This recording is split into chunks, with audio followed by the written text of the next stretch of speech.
warahmatullahi wabarakatuh.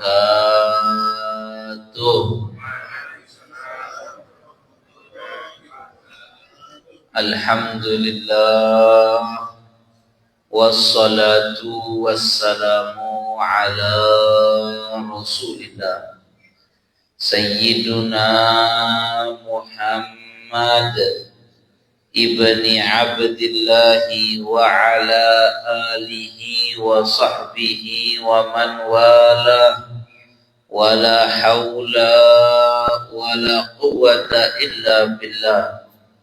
Rabbi shrah li sadri wa yassir li amri wahlul 'uqdatam min lisani yafqahu qawli. Amin. Yang saya hormati, saya muliakan para asatidz Al-Mukarram Ustaz Afan Salim hafizahullah dan para asatidz yang lainnya, seluruh pengurus takmir Masjid Raya Al-Mustaqim yang dimuliakan oleh Allah, seluruh jamaah calon-calon penghuni surga insyaallah. Karena Nabi Shallallahu Alaihi Wasallam bersabda, al-masjidu baitu kulli taqiyyin. Masjid adalah ibarat rumah bagi setiap orang yang bertakwa. Wa qad takaffalallahu liman kana al-masjidu baituh. Dan Allah telah menggaransi, menjamin bagi orang yang sudah menjadikan masjid kayak rumahnya. Ini dulu sudah pernah saya sampaikan di sini, saya ulang ya, bolak-balik ke masjid sebagaimana bolak-balik ke rumahnya, bolak-balik aktif ikut jamaah di masjid, jamaah sholat, jamaah pengajian, aktif sekali. Maka digaransi oleh Allah dengan apa? Birrauhi warrahmah wal jawaz ala sirat ila ridwanillah ilal jannah. Dijamin sama Allah dengan mendapatkan ketenangan batin di dunia dan dapat rahmatnya Allah, dan dijamin selamat ketika lewat di atas sirat menuju ridhonya Allah, masuk surganya Allah. Lancar bagi orang yang rajin ke masjid. Itulah kenapa tadi saya bicara jenengan-jenengan ini insya Allah calon penghuni surga. Para jamaah yang dirahmati Allah Subhanahu wa ta'ala, di antara salah satu ajaran Islam, salah satu ajaran yang ditekankan dan diajarkan Nabi kita Muhammad sallallahu alaihi wasallam adalah membalas hadiah orang lain dengan hadiah. Atau kalau nggak bisa balas dengan hadiah, balaslah dengan doa yang baik di depan dia, dan juga tunjukkan respon bersyukur, berterima kasih, dan ucapkan terima kasih dan pujilah dia. Islam itu agama wafa. Wafa itu kesetiaan. Islam itu mengajarkan kalau orang berbuat baik sama kita dibalas dengan kebaikan. Sampai ada ayat dalam Quran itu, idza huyyitum bi tahiyyatin fahayyu bi ahsana minha aw rudduha. Kata Allah, kalau kalian diberi satu penghormatan, salam penghormatan ataupun penghormatan apapun, balaslah kata Allah dengan penghormatan yang sama, atau kalau bisa yang lebih baik. Makanya ini kita harus perhatian. Ajaran Islam itu bukan hanya yang sifatnya ritual kayak sholat, puasa, ya itu termasuk ajaran Islam. Tapi hal-hal yang seperti ini nggak boleh diremehkan, karena hal-hal yang berkaitan dengan akhlak ini, kadang-kadang banyak orang minta maaf ibadah ritualnya banter, tapi masalah akhlak bobrok. Maka nggak ada nilainya itu ritualnya karena akhlaknya jelek. Imannya tetap nggak baik karena akhlaknya nggak baik. Nabi bersabda, akmalul mu'minina imanan ahsanuhum khuluqa. Orang mukmin yang paling baik imannya adalah ahsanuhum khuluqa, yang paling bagus akhlaknya. Dan sungguh Nabi bersabda, orang itu dengan akhlaknya yang baik itu derajatnya menyelip di sisi Allah orang-orang yang banyak berpuasa dan sholat sunnah tapi akhlaknya kurang baik. Sholat sunnahnya rajin, puasa sunnahnya rajin, tapi akhlaknya kurang baik, derajatnya di sisi Allah kalah jauh dengan orang yang akhlaknya baik, walaupun sholat sunnahnya gak terlalu rajin, walaupun puasa sunnahnya gak terlalu rajin. Bukan mau mengecilkan pahala sholat sunnah dan puasa sunnah, bukan, tapi menunjukkan pentingnya akhlak di dalam Islam. Makanya dalam hal yang tadi saya sampaikan, Nabi pernah bersabda, di antaranya kata Nabi, man ata ilaikum ma'rufan fakafi'uhu fa illam tajidu fad'u lahu hatta ta'lamu an qad kafa'tumuhu. Kata Nabi, kalau ada orang berbuat baik sama kamu, memberikan sesuatu hadiah kepada kamu, jasa baik, bu itu perbuatan, apalagi kalau sampai memberi sesuatu, bu itu hadiah berupa pakaian, berupa makanan, berupa minuman, berupa apapun, maka kata Nabi, fakafi'uhu, yang terbaik kalau bisa iling-ilingan, balaslah. Dibalas dengan apa? Balas dengan hadiah yang senilai atau yang lebih berharga. Dan itulah akhlaknya Nabi Muhammad SAW. Sebagaimana Sayyidatuna Aisyah radhiyallahu taala anha pernah mengatakan, kana Nabiyyu sallallahu alaihi wasallam yaqbalul hadiyata wa yuthibu 'alaiha. Nabi itu dulu yaqbalul hadiyah, menerima hadiah. Jadi sunnah. Jangan juga orang, saya ini nggak nerima hadiah, mau ngaku suge, itu nggak bagus juga. Nabi dulu menerima hadiah, dikasih orang hadiah, diterima oleh Rasulullah SAW, wa yuthibu 'alaiha, dan kemudian diingat-ingat suatu saat nanti dibales. Ya, dalam hadis yang lain Siti Aisyah mengatakan, ahdat Ummu Hakim bintal Harith lin Nabi sallallahu alaihi wasallam qalaidah fakafa'aha. Pernah seorang sahabat perempuan namanya Ummu Hakim bintal Harith memberi hadiah kepada Rasulullah sallallahu alaihi wasallam kalung. Lebih Nabi laki kok dikasih kalung. Ya bukan untuk nabinya, ya biasa kan. Misalnya saya ngasih teman saya hadiah kerudung, ya maksudnya buat istrinya atau buat putrinya kan begitu. Ya, terserah. Dikasih kalung ke Rasulullah sallallahu alaihi wasallam, sama Nabi diterima.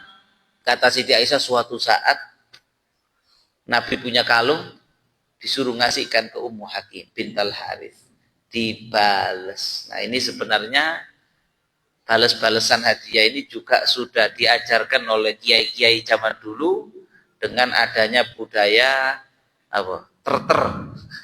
Tahu terter? Ya. Apa bahasa Indonesia ini terter? Ater-ater. Kadang kita punya makanan lebih, buat makanan agak banyak, tetangga dikasih, ya, keluarga diteri. Nanti buat apalah, makanan apa kayak kolek, ya kalau di desa-desa dulu itu dikasih. Nanti saya dikasih kolek, nanti berarti besok atau berapa hari berikutnya kita juga buat masakan lebih, yang habis ngasih kita kasih, kita balas, dan itu bisa menyebabkan kita lebih saling akrab, lebih saling cinta. Nabi pernah bersabda, tahadu tahabu. Kata Nabi, yang sering kalian ngasih hadiah satu sama lain, kalian akan saling cinta. Dan Nabi istimewanya dibalas itu tadi. Sampai dalam hadis Sahih Muslim, Rasulullah pernah bersabda yang artinya kurang lebih kayak gini. Tidaklah ada orang punya jasa baik kepada saya, kecuali sudah saya balas semua dengan yang nilainya sama atau lebih, nggak ada yang kurang. Jadi misalnya tetangga ngeteri kolek, balasannya itu pizza. Tetangga ngeteri kolek, balasannya gulai kambing, lebih berharga. Ya, itu Nabi kalau balas begitu. Kata Nabi, saya balas yang sama atau lebih semuanya. Itu Nabi hampir-hampir di akhir hayatnya Nabi bersabda begitu. Semua yang punya jasa baik sudah saya ingat. Ingatannya Nabi itu jarang, hampir nggak pernah lupa. Saya balas semuanya kecuali Abu Bakar. Sambil Nabi nutin Sayyidina Abu Bakar. Ini termasuk min mazaya dan keutamaannya Sayyidina Abu Bakar Siddiq, karena saking cintanya dan saking banyaknya sering ngasih Rasulullah hadiah, saking banyaknya kata Nabi semua orang punya jasa baik yang bersifat hadiah sama saya sudah saya balas kecuali Abu Bakar. Saya ibaratnya bahasa Indonesia, Abu Bakar saya tidak mampu balas saking banyaknya jasa baiknya sama saya. Tapi saya minta, dan itu Nabi ngomong di depan para sahabat, di depan Sayyidina Abu Bakar. Tapi saya berharap Allah yang nanti membalas kebaikannya Abu Bakar kepada saya dengan kebaikan yang lebih-lebih di surga. Dan seandainya saya sama Allah diperizinkan untuk mengambil Khalil, lattakhadtu Abu Bakrin Khalila. Khalil itu apa? Orang yang paling spesial di sisinya. Seandainya saya boleh mengambil Khalil, orang yang paling spesial di sisi saya, maka saya akan jadikan Abu Bakar sebagai Khalil. Menandakan apa? Saking baiknya Sayyidina Abu Bakar ke Rasulullah, ya Rasulullah itu cinta sekali kepada Sayyidina Abu Bakar Siddiq radhiyallahu taala anhu. Dan ketahuilah bahwa anna sahibakum hadza Khalilullah, kata Nabi. Dan ketahuilah bahwa sahabat kalian ini, sambil nunjuk Sayyidina Abu Bakar, ini adalah Khalilullah, orang yang sangat istimewa di mata Allah subhanahu wa taala. Radhiyallahu anhu an Sayyidina Abu Bakar. Di sini Nabi menunjukkan dua. Satu, dibalas hadiahnya. Kalau nggak bisa balas, didoakan, dipuji, ya kan? Tadi ya didoakan, dipuji, menunjukkan kalau Nabi itu berterima kasih atas jasa-jasa baiknya.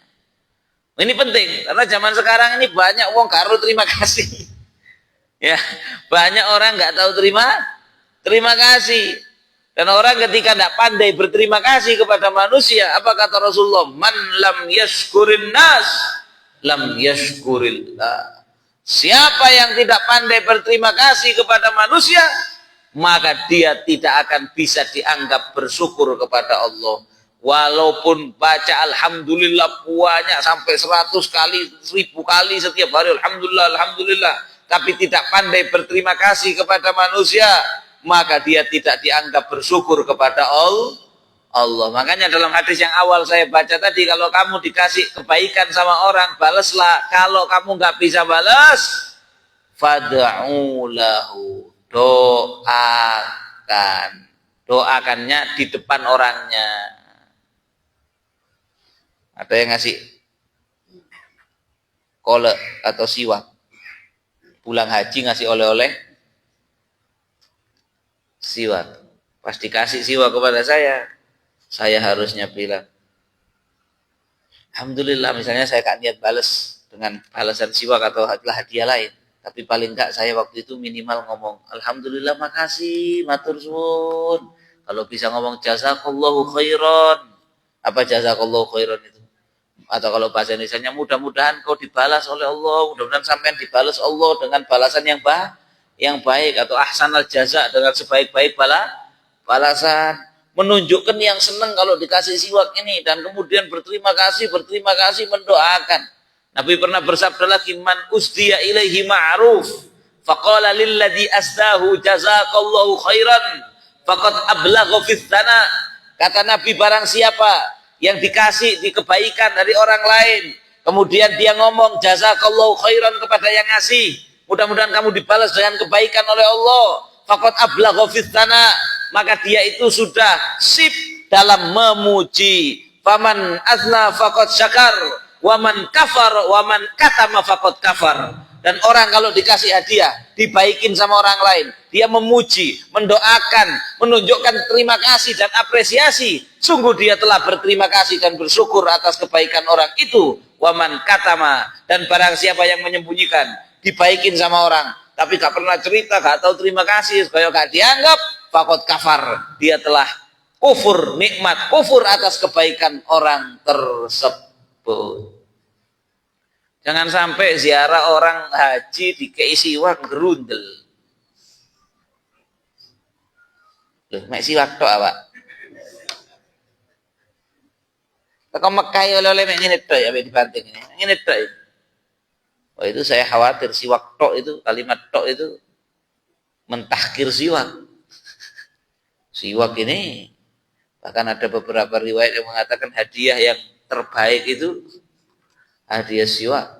Karena siwak ini begitu besar fadilahnya.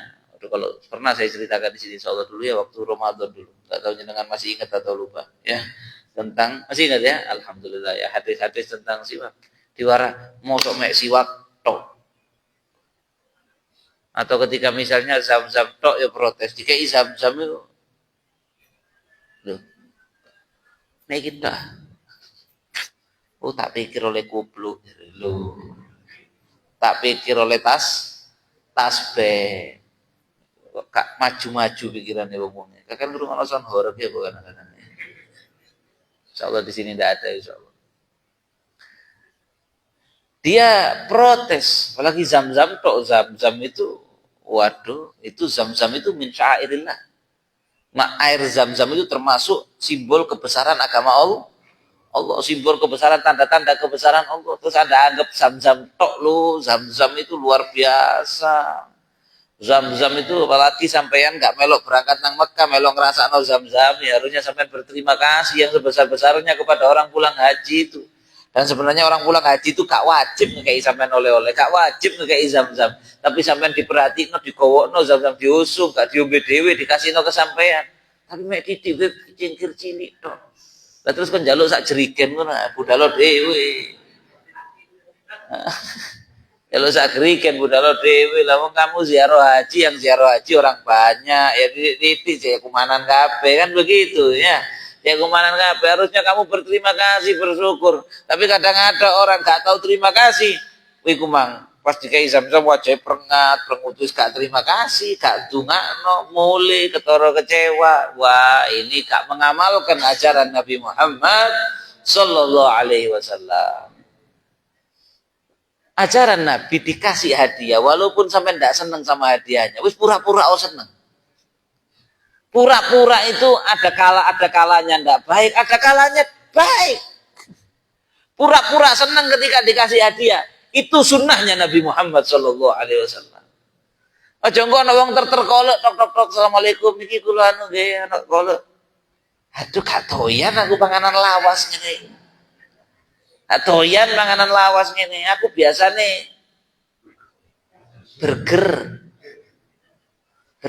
gojek aku sing larang. Waduh kayak tuh. Walaupun kamu nggak doyan kolek, ma'asyiral muslimin, dikei kolek ya ketokno pura-pura seneng kok. Kolek urusannya nanti ndak kamu makan. Terima dulu, tunjukkan apresiasi, makasih, dungakno sing ngekei kolek mang. Urusan kamu gak doyan, kalau kadang tuku burger, bu kolek iku mangkeno tonggomu, bu bagaimana? Pokok jangan mengecewakan orang yang ngasih. Bagaimana dulu Nabi Shallallahu Alaihi Wasallam pernah ada riwayat ada orang bawa buah jeruk ke Rasulullah Shallallahu Alaihi Wasallam. Dikasihkan Nabi ketika Nabi duduk di masjid dengan para sahabat begini. Maka kemudian sama Nabi diterima dengan senyum. Nabi biasa mengucapkan makasih. Bahkan kadang-kadang di antara adatnya beliau kalau dikasih hadiah ditaruh di atas kepalanya gini dulu. Itu orang Arab kalau gini tandanya sangat berterima kasih. Mungkin kalau orang Indonesia bingung mungkin. Tapi lek sampean ziarah haji dikei rawon aja tekek ndukur ndas buku tahu. Saking terima kasih nih rawon mang tekek ndukur kene ngono lek kuta ya. Kadang-kadang orang Arab itu kalau dikasih hadiah begini. Maksudnya ditaruh di atas kepala maksudnya bu senang dengan hadiah. Sama Nabi dibeginikan kemudian dibuka sama Nabi dimakan. Nah, Nabi itu kalau dapat hadiah makanan mesti dimakan cuman sedikit, dimakan senang sambil dibagi-bagikan ke sahabat yang ada di situ. Lah kok kali ini nggak dibagikan, dimakan. Sambil makan Nabi sambil senyum sambil terus muji orang yang ngasih ini. Makasih, tak doakan ini waduh, sakan makasih lo ya. Menunjukkan senang dikasih jeruk. Sahabat gak dikei, biasanya dikei terus. Di hatinya sahabat bertanya, duduk geragas lo ya, bukan. Duduk kepingin jeruk bukan. Cuman Kan para sahabat tuh melihat Rasulullah itu uswatun hasanah, panutan. Ini kenapa ini? Apa yang ngatur ilmu yang bisa saya dapatkan, kata para sahabat.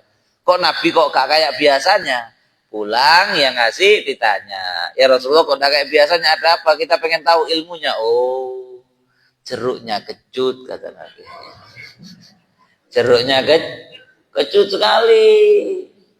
Kalau saya kasih ke kalian, saya khawatir kalian nanti refleks. Apa itu namanya?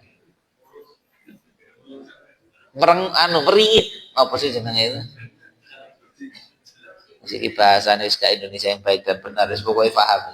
Mercing, ya nanti kalian apa sih bahasa Indonesia ini mercing? Kau mercing itu saya nggak pahamnya. Yang orang luar Jawa mohon maaf ya, nanti minta diterjemahkan. Mercing.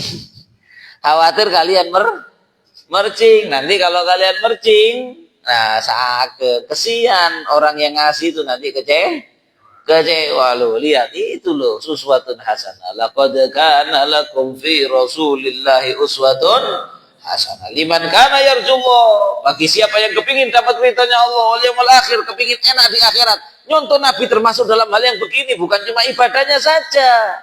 Karena ayatnya bukan fi ibadati Rasulillah, pada ibadahnya Rasulullah, enggak, fi Rasulillah, semua pada dirinya Nabi Muhammad sallallahu alaihi wasallam. Begitu Nabi. Padahal ya kalau ya saya nggak tahu ya, tapi sebenarnya mungkin Nabi ya nggak bukan berarti menikmati jeruk kecut itu, bukan, tapi mengapresiasi orang yang ngasih hadiah walaupun hadiah jeruk kecut dan orang itu mungkin nggak tahu lah jeruk kecut. Syekh Abu Bakar bin Salim rahimahullah wa radhiyallahu taala anhu, pernah ada ibu-ibu buat bubur sana gandum campur daging kambing. Cuman satu mangkok kecil gini. Cuman ikhlas, ini ibu-ibu sudah agak tua. Datang ke rumahnya Syekh Abu Bakar bin Salim, dok. Assalamualaikum, yang buka santrinya, yang bagian khidmat jaga di pintu, yang bagian terima tamu. Waalaikumsalam. Saya mau ketemu Syekh Abu Bakar bin Salim. Untuk urusan apa, Bu? Saya mau ngasih hadiah mbek mangkok bubur cilik. Saya mau ngasih hadiah ini bubur. Kata santri ini, rupanya santri si anyar gitu, rung hatam santri ini. Santrinya bilang, ya Allah Bu, kok mentolo sampai Bu ngekei Syekh Abu Bakar bin Salim bubur sak mangkok cilik Bu. Apa sampai enggak tahu Bu, Syekh Abu Bakar bin Salim itu tiap hari beli kambing belasan buat menjamu tamunya, tiap hari. Tamunya itu sehari 100, 250 orang tiap hari. Kasih makan semua, kambing semua, bendino. Nanti kalau kita, orang yang mulai haji, ngekei rawon 15 dino, yang orang miring ini, kumpul kadang-kadang. Ya. Saya tiap hari ngasih kambing banyak. Kok sampean orang kayak beliau, orang besar sampean kayak ibu bubur sak mangkok cili. Maksudnya santri ini memang pantas lah Bu sampean kayak hadiah gini. Itu Syekh Abu Bakar bin Salim dari atas rumahnya, di atas, jadi tingkat di rumahnya. Saya alhamdulillah, ya ini zaman dulu tapi rumahnya peninggalannya ada sampai sekarang. Saya pernah masuk ke sana tabaruk. Ketika dengar dari atas, beliau turun lari. Muridnya tadi suruh minggir, sret. Beliau langsung mengatakan, "Loh, Bu, saya paling senang ini bubur ini." Beriman didoakan ibu tadi dengan macam-macam. Jazakillah khair. Bu, sampai tak doakan sudah ngasih ini bubur favorit saya. Wah, gini, padahal dikurung karuan. Begini, ibu mang langsung wancani santri. Blok santrinya langsung senang kok, ya ini senang. Ya ini senang. Masya Allah. Inilah akhlak yang diwarisi dari akhlaknya Nabi Muhammad sallallahu alaihi wasallam. Dan akhlaknya para sahabatnya. Sahabat belajar dari Nabi, mengamalkan begitu juga. Apa dalilnya? Ada satu hadis riwayat Sayyidina Anas bin Malik radhiyallahu taala anhu. Ketika Sayyidina Anas mengatakan, qala al-muhajirun dhahabal ansar bil ajri kullih. Sayyidina Anas mengatakan, orang-orang muhajirin mengatakan kepada Rasulullah, maaf ya Rasulullah, dhahabal ansar bil ajri kullih. Orang muhajirin mengatakan, ya Rasulullah, orang ansor pahala di PKB ya Rasulullah. Nyambung ya, muhajirin dan ansor ya. Muhajirin orang Mekah yang hijrah Madinah, dulu namanya Yastrib. Terus ketika Nabi ke situ diganti Madinatul Rasulillah, kotanya Rasulullah, makanya disebut Madinah. Belum Nabi Muhammad bukan Madinah namanya. Ya. Madinah itu artinya kota. Madinatul Rasulillah, kota punyanya Rasulullah. Jadi orang Yastrib itu saking baiknya, kotanya itu dikasih ke Nabi. Ada yang pernah sedekah kota. Jadi waktu Nabi hijrah, orang Yastrib bilang, ini sekarang bukan Yastrib, padahal ratusan tahun namanya Yastrib. Kota kita ini sekarang Madinatul Rasulillah, kota miliknya Rasulullah. Maka hilang nama Yastrib, yang ada Madinatul Rasulillah. Karena panjang Madinatul Rasulillah, kita iling Madinah itu. Ya, Madinah, ya. Padahal nama kepanjangan Madinatul Rasulillah Sallallahu Alaihi Wasallam. Orang muhajirin yang hijrah dari Mekah ke Madinah. Orang yang asli Madinah yang menolong Nabi Muhammad dan para sahabat disebut Ansor. Ansor itu artinya penolong-penolong. Orang muhajirin bilang ke Rasulullah, ya Rasulullah, zahabal ansor bil ajri kullih. Wahai Nabi, orang Ansor, pahala diambil semuanya. Mereka luar biasa. Kita datang dari Mekah ke sini nggak punya rumah, dikasih rumah cuma-cuma loh. Ayo, orang Sawu Jajar nih kira-kira kalau ada pengungsi dari Gaza ke sini iso ngeomah. Kita dikasih rumah. Ada orang Ansor yang rumahnya disekat, ya ada riwayat, disekat. Muhajirin datang, kita berbagi sama saudara kita Muhajirin, rumahnya disekat ini separuhan. Kita dikasih rumah.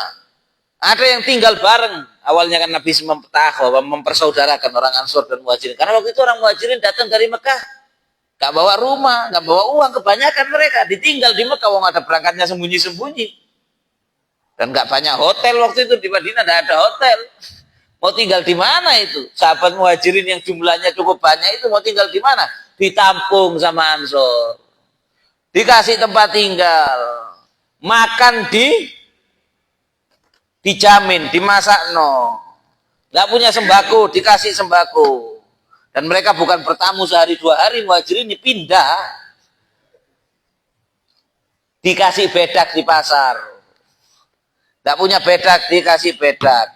Dimodali, biar bisa kerja. Waqad kafauna al-mu'nata, kata orang Muhajirin, ya Rasulullah. Semua keperluan hidup kita dicukupi sama orang Ansor. Kita tidak pernah lihat orang yang lebih loman menjamin, mencukupi kebutuhannya kaum bangsa lain sebagaimana orang Ansor. Perhatikan sebelum ke poin. Lihat bagaimana Islam mengajarkan mencintai, menolong tanpa pandang suku. Tanpa pandang suku. Ketika sesama muslim, saudara sesama muslim, sesama pecinta Rasulullah, ente-entean berkorban untuk saudaranya. Walaupun orang Mekah itu Quraisy, orang Madinah bukan Quraisy, mereka ada yang Aus, ada yang Khazraj, beda suku. Tapi fanatik suku itu dihilangkan, kembali kepada ini saudara sesama muslim. Innamal mu'minuna ikhwatun fa aslihu baina akhwaikum. Mukmin yang satu dengan yang lainnya adalah saudara. Perbaikilah hubunganmu dengan saudaramu sesama orang beriman. Maka itu dilakukan sahabat Ansor. Kita juga harus gitu.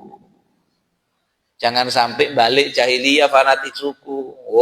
Kita mau nulung kalau kode Jawa nih lek wong luar ya sepurane lho.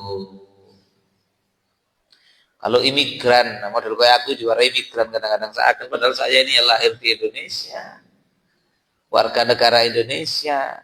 Mbahnya kan dari luar, ya mbahnya dari luar, ya. Tapi kalaupun seandainya saya imigran beneran dari luar pindah ke sini, apa kemudian tidak boleh dibaikin sama Muslim? Tahu enggak siapa dulu yang melarang memberi bantuan kepada imigran dari Mekah itu siapa? Abdullah bin Ubay bin Salul. Rasul munafikin. Mbok-mbokane wong munafik. Apa katanya Abdullah bin Ubay bin Salul? Diabadikan di Quran itu omongannya Abdullah bin Ubay bin Salul. La tunfiqu ala man 'inda Rasulillah hatta yanfaddu, di surat Munafikun. Surat Munafikun itu biografinya Abdullah bin Ubay bin Salul.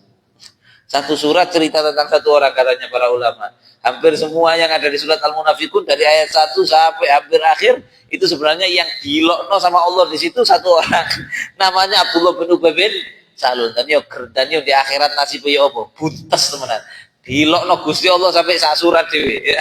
Sampai sak surat dhewe. Ya Masya Allah. Dia bilang apa? La tunfiqu ala man inda Rasulillah. Jarene Abdullah bin Ubay bin Salul, hei arek-arek Medina asli, hei pribumi Medina, tidak usah lagi kalian berinfak kepada orang-orang yang ada di sekelilingnya Rasulullah, orang muhajirin. Ojo dikei duit, ojo dikei omah, ojo dikei mangan kenaan, hatta yanfaddu, biar mereka nanti gak iso urip di Madinah cek pulang kampung cek muli nang Mekah kono. Wih gila kampungnya awak dewe. Mereka itu teko-teko cek enak kon kei omah, kon kei duit. Meneng noy, deken. Golak lek wis aus muli. Apa kata Allah walillahi apa namanya?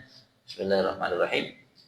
La tunfiqu ala man inda Rasulillah hatta yanfadu lillahi khaza'inu samawati wal ardi walakinnal munafiqina la yafqahun. Kata Allah, apa khazain itu apa artinya? Khazain itu perbendaharaan, kekayaan itu semua yang ada di langit dan bumi miliknya Allah. Tapi orang munafik itu layak kohun, gak faham. Kenapa gak faham? Kau niku metu ya Abdullah bin Ubay bin Salul. Krasa kon duwe-duwe akeh wong Mekah iku lek sing teko rene, imigran rene, lek gak tak tulung ngambil wong Madinah, yo mate, keluwen, yo ngali, gak kerasan. Kok niku sapa? Allah Maha Kaya. Dan bumi itu miliknya Allah. Madinah punyanya siapa? Allah. Punyanya Abdullah bin Ubay bin Salul. Malang ini punyanya siapa? Berhati-hati loh ya. Innal arda lillah. Bumi semuanya, Bu Malang, Bu Surabaya, Bu Jakarta, Papua. Bumi ini semuanya miliknya Allah. Jangan kamu merasa paling duit, gak boleh. Ya. Dan yang paling berhak itu orang-orang mukmin. Maka kata Allah, perbendaharaan kekayaan itu milik Allah. Orang munafik tidak paham. Wis. Tapi orang Ansor ternyata nggak terpengaruh dengan provokasinya Abdullah bin Ubay bin Salul. Mereka terus menolong orang-orang muhajirin sampai orang muhajirin jadi bilang apa? Ya Rasulullah, dan iyo akene ganjarane wong Ansor. Dipek semua, kita nanti di akhirat kumanan dah kira-kira kaplingan swarga, kasarannya begitu. Kumanan dah kalah kita derajat sama mereka, kata orang muhajirin. Tapi apa jawaban Nabi Shallallahu Alaihi Wasallam? Nabi menjawab, alaisa tusnuna alaihim wa tad'una lahum. Kata Nabi, tapi bukankah kalian orang muhajirin tusnuna, senantiasa terus-menerus memuji kebaikan-kebaikan mereka.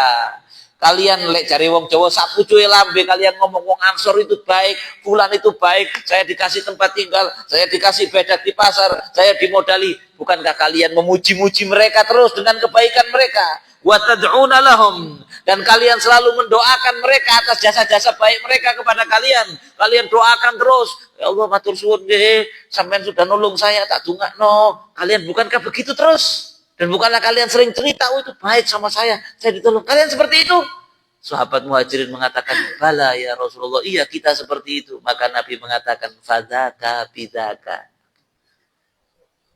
Kata Nabi, maka jasa baik mereka berupa bantuan materi, tempat tinggal dan lain sebagainya sudah kalian balas dengan pujian dan doa. Paham? Yang mengasih bantuan dapat pahala, yang dikasih bantuan mendoakan dan mengeluarkan pujian juga dapat pahala. Tapi milih sing muji ape yo aja ngono kayak iso yo sing loman kaya Ansor kalau bisa ya, amin ya robbal. Ya cuma kan kadang tergantung kondisi. Tapi berarti muhajirin gak takut. Setelah itu muhajirin banyak yang jadi kaya lagi di Madinah. sodako juga. Di antaranya Sayyidina Utsman Muhajirin. Nanti di Madinah sugih mana? Jadi wong bakat sugih-sugih biasanya. Sayyidina Utsman ini bakat sugih. Sayyidina Abdurrahman bin Auf sedikit ini sambil menunggu Isra kurang dikit ya. Atau nanti kalau nggak sampai Isra kau boleh sarapan di sini sekali-kali dia kata tua ya. Sayyidina Abdurrahman bin Auf bakat sugih. Waktu hijrah ditinggal semuanya. Miliuner. Hijrah itu wajib dulu hukumnya, wajib. Hijrah ke Madinah itu wajib, fardhu ain bagi mereka tuh. Maka ditinggal ke Madinah, Abdurrahman bin Auf itu asetnya di Mekah ditinggal semuanya. Ibarat saya guys, bawa kelambi dok sak tas, unta satu berangkat malam-malam. Harta miliaran ditinggal di Mekah, gak dipikir pokok nuruti perintahnya Allah dan Rasulullah. Di Madinah, nunut itu mang, miliuner lagi. Nunut di rumahnya orang Ansor, dimasak no, dikasih makan. Tapi aja nih jenengi tangani wis bakat sugih. Abdurrahman bin Auf itu dagang lagi di Madinah. Jadi lebih kaya 4 kali lipat dari kekayaannya di Mekah. Bahkan waktu itu di Madinah sampai dia orang paling kaya lagi. Orang Madinah asli kalah. Jadi jangan kaget kalau kadang-kadang pendatang terus jadi lebih kaya dari ojo ngamuk rek, ojo ngamuk. Itu wong Malang, tapi di Malang ngerajani. Ya wis kadang-kadang aja nih rezeki ini ke Allah. Penting kerjaannya halal kan begitu. Ya Sayyidina Abdurrahman bin Auf kaya raya lagi di Madinah. Ketika sudah kaya raya mau ini ya lomannya luar biasa. Sayyidina Utsman bin Affan juga begitu. Di Mekah kaya, hijrah ditinggal. Pertama ya nunut. Lama-lama punya kebun kurma, lama-lama kaya lagi di Madinah Al-Munawwarah. Sugih lagi ya ada yang begitu. Tapi ya ada fase-fase awal itu. Ini membuktikan Allah itu ngasih rezeki dimanapun kamu berada. Dulu ada orang yang diperintah hijrah takut. Waduh kalau meninggalkan kota ini saya nanti di Madinah makan apa? Dijamin sama Allah Subhanahu wa ta'ala. Ya, mudah-mudahan bermanfaat. Sampai dulu ya ada yang ingat. Sampai dulu ada sampai ya walaupun ini tidak jadi dilakukan. Sahabat Ansor itu ada yang sahabat Muhajirin datang istrinya nggak ikut hijrah. Itu ada sahabat Ansor istrinya 2 sampai bilang gini, apa tak talak lah istri saya 1 nikah ono. Kamu biar punya istri sampai sahabatnya, oh jangan. Saking apanya namanya ya, saking pedulinya dan saking senengnya punya saudara baru dari kalangan muhajirin ya. Jadi saya berpesan satu, kalau dikasih hadiah, ya bukan saya pesan, menekankan lagi, mengulang lagi, mengingatkan pesannya Nabi Muhammad SAW. Kalau kita dikasih hadiah, balas. Ya, kalau nggak bisa balas, tunjukkan respon yang senang, terima kasih, doakan dan puji kebaikannya, ceritakan kebaikannya. Kemudian yang kedua, jangan fanatik suku wis gak usuk. Ya, jangan fanatik suku, jangan menganggap jelek suku lain karena beberapa kelakuan dari beberapa oknumnya. Jangan jadi kayak orang jahil. Karena at-ta'mim min adatil juhala. Nganggap sama semua orang karena satu suku itu adalah adatnya orang bodoh. Maksudnya gini, ngapunten. Misalnya orang apa misalnya? Satu suku lah, saya nggak nyebut sensitif ya. Ada satu suku ngerampok, oknumnya ngerampok di sini. Terus kita anggap suku itu semuanya rampok. Itu yang nganggap itu bodoh. Yang nganggap itu bodoh. Tamim min adatil juhala. Menganggap sama semua itu kebiasaannya orang bodoh. Kalau gitu semua suku jahat. Saya mau tanya ngapunten. Orang Arab yang jahat ada? Gak usah banyak. Sampai kalau ke Arab Saudi di penjara rampoknya yang ditangkap ya wong Arab. Tapi apakah orang Arab itu rampok semua? Anda sing soleh ya wake. Orang Jawa yang jahat ada enggak? Coba melbolok waru itu jangan. Lapas itu. Pemerkosa, narkoba, rampok. Ya kebanyakan orang Jawa. Ya kan? Kenapa loh? Soalnya penjara di Jawa, di Malang. Ya. Maka ya bajingannya ya wong Jawa. Tapi apakah karena ada beberapa orang Jawa yang bajingan, kemudian Jawa dianggap bajingan kabeh? Orang sing gawe tulisan di internet Jawa sama dengan hama. Kurang ajar itu. Itu jahil itu yang ngomong begitu ya. Padahal di Jawa itu model Jamaah Al-Mustaqim itu akeh. Yang jadi kiai alim, orang soleh, waliullah banyak. Setiap suku begitu. Hatta suku yang Cina. Sama enggak tahu Cina itu 30 juta loh muslim di sana itu. Sing gregetno ya akeh ini betulan ini ya gregetno akeh. Saya bukan bela nih. Tapi tetap enggak boleh ditamim, enggak boleh dianggap semua Cina begitu enggak. Orang Cina yang muslim banyak. Saya mau memuji, tapi wongnya kau tak puji. Saya dulu 9 tahun. Saya dakwah di Malaysia hampir 9 tahun. 2 minggu di sana. Itu yang nganter saya ceramah selama 9 tahun. Sampai sekarang, itu wong Cina. Sampai kemarin 4 hari yang lalu saya pulang dari sana. Jemput saya di bandara, pulang ke bandara. Dia itu totalitas. Nganter saya kemana-mana. Mudah-mudahan dibalas sama Allah dengan sebaik-baiknya balasan. Chinese. Iso coro Cina bahkan. Kadang-kadang saya lupa kalau dia Cina. Itu kalau telepon sama keluarganya, gitu, masya Allah, mualaf tapi sudah lama mualafnya. Loh, ya sing soleh model ngono ya ono. Di Cina sana ulama Cina ya banyak ulama. Ya, kadang lah aku wong India gak seneng. Lu ngawur ya. India itu Islamnya 200 juta. Hampir 200 juta, hampir sama di Indonesia ini, banyaknya muslimin di India. Negara orang paling banyak Islam di dunia itu Indonesia, nomor 2 India. Saya alhamdulillah pernah 3 kali saya ke India. Di India sama pondok-pondok, waduh luar biasa. Di sini itu kita pikir tinggi Fathul Mu'in itu. Yang kita itu kalau ngaji Fathul Mu'in itu kelasnya wis dukur. Saya lihat di atas pondok di India, saya ke sana, santri ini ngapal no Fathul Mu'in, bukan dipelajari. Dan itu pengarang Fathul Mu'in dari India. Saya Zainuddin Makhdum Al-Malbari, mu'alifnya Fathul Mu'in itu dikaji di seluruh dunia, di Hadramut, mondok di sana ngaji Fathul Mu'in. Kitabnya yang orang India. Jadi jangan, waduh belah India itu mau ini. Kak, sing alim, sing wali, oke. Perancis ya apa? Ono gak wali wong Perancis? Ono. Ada satu cerita ya. Ada waktu itu satu Habib alim namanya Habib Syihabuddin. Kakaknya Habib Bakar Masyhur. Itu waktu itu sakit, berobat di rumah sakit di Prancis. Waktu di rumah sakit, disambangi sama ulama-ulama muda-muda. Dari Timur Tengah, dari Jeddah terbang ke Prancis mau nyambangi Habib ini. Waktu di rumah sakit, Habib ini bilang, setiap tempat itu ada wali-walinya Allah. Yang walinya Allah itu menjaga keamanan. Kalau tidak ada wali-wali yang istighfar di malam hari, nangis di setiap daerah, di setiap negeri, pasti sama Allah di balik negeri itu.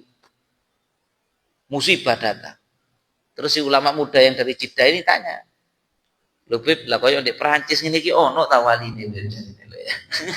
Di Perancis iki ono wali tapi pemaksiat kan ya luar biasa, jangan tanya sudahnya di sana.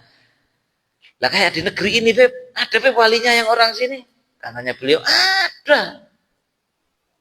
Terus beliau ke kamar mandi. Ini yang cerita yang nyambangi sendiri. Yang nyambangi itu cerita. Beliau itu yang sakit ke kamar mandi di rumah sakit itu. Ketika beliau ke kamar mandi ada perempuan. Pakai cadar, motornya biru. Bule. Tapi cadaran. Bawa buah-buahan. Terus dia ngomong bahasa Inggris. Mana beliaunya? Oh di kamar mandi. Ya sudah saya kirim salam sama ini. Naruh hadiah. Pulang. Metu toko kamar mandi. Ada yang datang ke sini tadi ya perempuan, yaitu walinya di sini.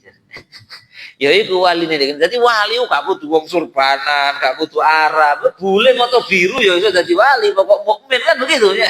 Pokok mukmin. Nah, ternyata orang boleh jadi wali ada ya, yang soleh ya ada. Jadi tidak bisa satu ras satu suku itu kita pandang sama semua. Allah menjadikan kalian itu syu'uban wa qabaila lita'arafu inna akramakum indallahi atqakum. Kalian dijadikan bersuku-suku, berbangsa-bangsa, beda warna kulit, beda bahasa, beda untuk saling kenal, bukan saling benci, saling kenal tanpa membeda-bedakan. Kemudian yang paling mulia di antara Allah, di antara kalian yang paling bertakwa. Bukan yang dari suku ini, bukan dari suku ini. Siapa yang paling bertakwa dialah yang lebih mulia. Kullu apa namanya? La fadla li ahmar ala aswad wala li arabi ala ajami illa bi taqwallah. Enggak ada bedanya orang kulit hitam, kulit kuning, kulit hijau. Ada yang kulit hijau. Huluk. Ya. Kulit hijau dan lain sebagainya. Di mata Allah semuanya sama semua. Dari Nabi Adam dari tanah, semua cucunya Nabi Adam. Yang membedakan taqwallah, takwa kepada Allah. Orang dari suku apa kalau lebih bertakwa ya dia lebih mulia. Beb Arab sama bukan Arab muliaan mana? Ya gak didelok toko suku nih. Walaupun Arab Nabi Muhammad bangsanya orang Arab, Abu Jahal yo Arab. Kalau Arabnya model Abu Jahal, terus ada orang Jawa yang soleh, yo muliaan wong Jawa sing soleh, kan begitu ya. Tapi kalau sekarang Beb Jawa ini bajingan, Arabnya soleh, yo paham ya? Taqwallah bukan karena sukunya, tapi karena takwanya kepada Allah. Tapi benci bangsa Arab tidak boleh. Ini hati-hati. Karena sampai ada riwayat bughdul Arab nifaq. Benci bangsa Arab tidak boleh. Kenapa kok tidak boleh? Karena bangsa Arab itu bangsanya Rasulullah Shallallahu Alaihi Wasallam. Benci bahasa Jawa ya gak boleh. Tapi luwih gak oleh mana benci bahasa Arab. Walaupun ada Abu Jahalnya. Ya. Kenapa? Saya mau tanya. Ngapunten. Di sini ada orang Jawa. Terus saya ngilok-ngilok no Jawa. Kira-kira wong Jawa loro ati? Wong Jawa itu ngomong ini tak ilok-ilok. Wow. Sampean sebagai orang Jawa pasti loro ati. Lek sampean ngilok no Arab itu ngene, wong Arab itu kabeh ngene. Terus kalau Nabi dengar kira-kira ya. Terus sampean berharap syafaatnya Nabi. Oh ngilok-ngilok no bangsa kon berharap syafaat saya. Ya boleh Kanjeng Nabi ngabul baru sampean gak disyafaati. Gampangane ngono ya. Maka jangan sampai kita membenci suku bangsa apapun, apalagi suku bangsa yang itu suku bangsanya Nabi Muhammad. Bukan saya ngejokno ngene soalnya bangir, bukan demi Allah bukan. Ya, demi Allah saya menyampaikan amanat ilmu, jangan sampai kita seperti itu. Wis, mudah-mudahan bermanfaat. Ada kekurangan, ada kesalahan, saya mohon maaf yang sebesar-besarnya. Hadza wal afu minkum. Wassalamualaikum warahmatullahi wabarakatuh.